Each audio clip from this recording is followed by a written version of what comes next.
बिस्मिल्लाहिर्रहमानिर्रहीम अस्सलाम वालेकुम। अच्छा जी, चंद अहम खबरें हैं जिन पर आज हमने बात करनी है। पहली खबर है, कप्तान पार्टी के सीनियर रहनुमाओं के साथ हाथ कर गया, परवेज लाई सदर, पार्टी टूट गई। दूसरी खबर है, शाह महमूद कुरैशी, असद उमर और आजम सवाती की कोट लखपत जेल में शदीद लड़ाई, एक दूसरे को गालियां। तीसरी खबर है, इमरानी फितना अपने अंजाम की तरफ गामजन, एस्टेब्लिशमेंट के पांव पकड़ने को तैयार। चलते हैं जी पहली खबर की तरफ। आपको याद होगा कि आज से चंद माह पहले फैसल वाडा साहब ने एक धुआंधार प्रेस कॉन्फ्रेंस की थी और उस प्रेस कॉन्फ्रेंस में फैसल वाडा ने पार्टी के सीनियर रहनुमाओं पर शदीद नोयत के इल्जामात आयद किए थे। फैसल वाडा साहब ने इमरान खान साहब से ये कहा था कि आपके इर्द गिर्द मफाद परस्तों का टोला है, जो कल भी एस्टेब्लिशमेंट के बंदे थे, जो आज भी एस्टेब्लिशमेंट के बंदे हैं। वो सुबह शाम एस्टेब्लिशमेंट की खुशामद में लगे रहते हैं, लेकिन आपकी इन लोगों ने एस्टेब्लिशमेंट के साथ लड़ाई करवा दी है। तो इमरान खान साहब भाई इतने बच्चे तो है नहीं, और इमरान खान साहब को उन लोगों के नामों का भी पता था। जो लोग नहीं जानते फैसल वाडा साहब किन लोगों की तरफ इशारा कर रहे थे, तो हम आपको बता देते हैं भाई हम किस लिए हैं। फैसल वाडा साहब जिन लोगों की तरफ इशारा कर रहे थे उनमें पहला नाम था शाह महमूद कुरैशी, दूसरा था जी असद उमर, तीसरा परवेज खटक और चौथा आजम सवाती। जब भी इमरान खान साहब की नाअहली की बातें होती हैं, ये लोग खुलकर सामने आते हैं और हीले बहानों से ये लोग पार्टी को लीड करने की बातें करते हैं। अब हुआ क्या है,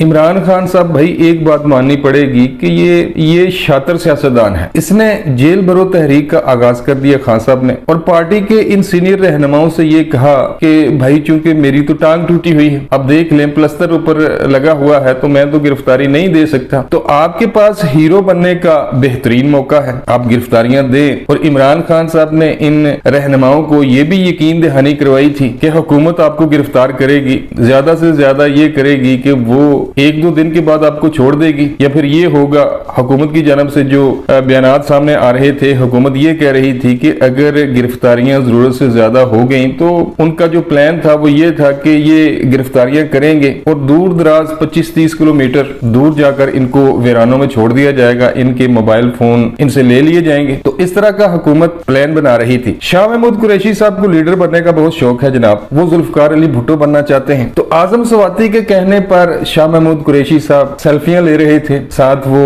असद उमर साहब भी आ गए। इन्होंने कहा कि हमें कौन सा गिरफ्तार करना है, लेकिन जब ये वैन के अंदर गए पुलिस वालों ने बाहर से लॉक कर दिया, दरवाजा बंद कर दिया। इनको कोट लखपत जेल में लेकर गए, मैंने आपको वीडियो भी बनाई थी। उसी वक्त हमने आपको बताया था कि ये आपस में लड़ पड़े हैं। तो हुकूमत जब इनको कोट लखपत जेल में लेकर गई तो है तो ये online leader, mummy daddy leader, एक रात इनको जेल में रहना पड़ा। तो ये तीनों बंदे एक दूसरे से लड़ पड़े, इनके दरमियान शदीद नोयत की लड़ाई हुई और कहने वाले ये कह रहे हैं कि ये लोग एक दूसरे को गालियां देने लगे। नौबत जब हाथापाई तक आ गई तो फिर पुलिस ने मुदाखलत की, इनको अलग किया। शाह महमूद कुरैशी साहब ये कह रहे थे कि आजम सवाती ने हमें फंसा दिया। आजम सवाती शाह महमूद कुरैशी पर इल्जाम लगा रहा था। वो जो दूसरे हैं असद उमर साहब, वो कह रहे थे कि नहीं, इन दोनों ने मुझे मरवाया है, मेरा तो गिरफ्तारी देने का कोई प्रोग्राम नहीं था, मैं तो वैसे ही वो सेल्फियां लेने के लिए आया था। और ये बातें मैं कोई पल्ले से नहीं कह रहा भाई, ये बातें जो पंजाब के निगरान वजीर इत्तलात हैं आमिर मीर साहब, उन्होंने एक प्रोग्राम में कही है। उनसे एंकर ने पूछा कि आप इनको दूर दराज जेलों में क्यों रख रहे हैं अलग-अलग, तो उन्होंने साफ इनकी दास्तान बता दी कि जनाब कोट लखपत जेल में अभी तो पांजा भी नहीं पुलिस ने फिट किया था। तो जब ये कोट लखपत जेल में गए तो आपस में लड़ पड़े,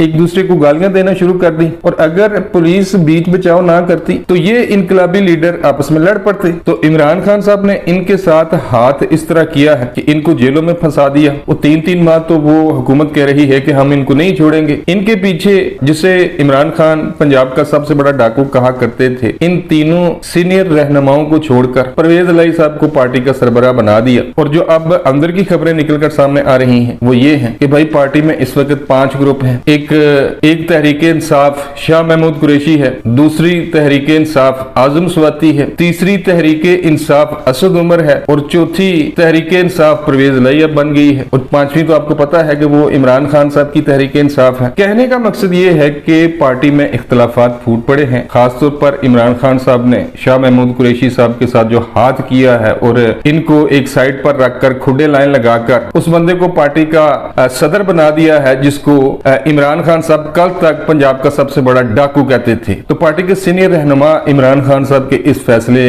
से सख्त नाला है और आप ये कह सकते हैं कि भाई जेल से बाहर आने की देर है। वो लोग इमरान खान साहब के खिलाफ सरेआम बगावत करेंगे। और आखिर में आपको ये भी बताते चले कि इमरानी फितना अपने अंजाम की तरफ गामजन है। इमरान खान साहब कल तक जो अपनी टांग पर प्लास्टर का बहाना कर रहे थे, वो भाई जब लाहौर हाई कोर्ट में ये पेश हुए तो ये भाई चल कर गए थे, कोई स्ट्रेचर कोई वो व्हील चेयर का इस्तेमाल नहीं किया था। तो अब अदालतें भी जान चुकी हैं कि इमरान खान साहब ठीक ठाक है भाई, कोई गोली लगी नहीं, अगर लगा भी है कोई एक आध शरा लगा भी है तो वो तो भाई खान साहब तो हटे कटे नजर आ रहे थे। तो इमरान खान साहब के पास पहले जो बहाना था कि नहीं जी मैं तो चल नहीं सकता, मेरी टांग को तो भाई 4 गोलियां लगी हैं, इसलिए मैं अदालतों में पेश नहीं हो सकता, इनका ये बहाना अदालतें भी मान रही थी। लेकिन अब तो पूरी अवाम ने देख लिया है कि खान साहब तो बड़े भाई वो हशाश बशाश हटे कटे वो अपने पांव पर चलकर कमरा अदालत में गए हैं। तो जो इमरान खान साहब के पास टांग का बहाना था वो तो आया हो गया है। और बैंकिंग कोर्ट में भी कल इनकी पेशी है, वहां भी इनको जाना पड़ेगा। नैब ने भी नोटिस जारी कर दिए हैं। इसके अलावा इन पर करप्शन के और भी बहुत सारे केस हैं। BRT पिशावर है, बिलियन ट्री सोनामी है, अलकादर यूनिवर्सिटी का केस है, बड़ा मजबूत केस है, उससे इमरान खान साहब का बचना बहुत मुश्किल नजर आ रहा है। तो इमरान खान साहब को ये मालूम हो चुका है कि भाई जो इन्होंने करप्शन की है, इलेक्शन कमीशन में भी इन्होंने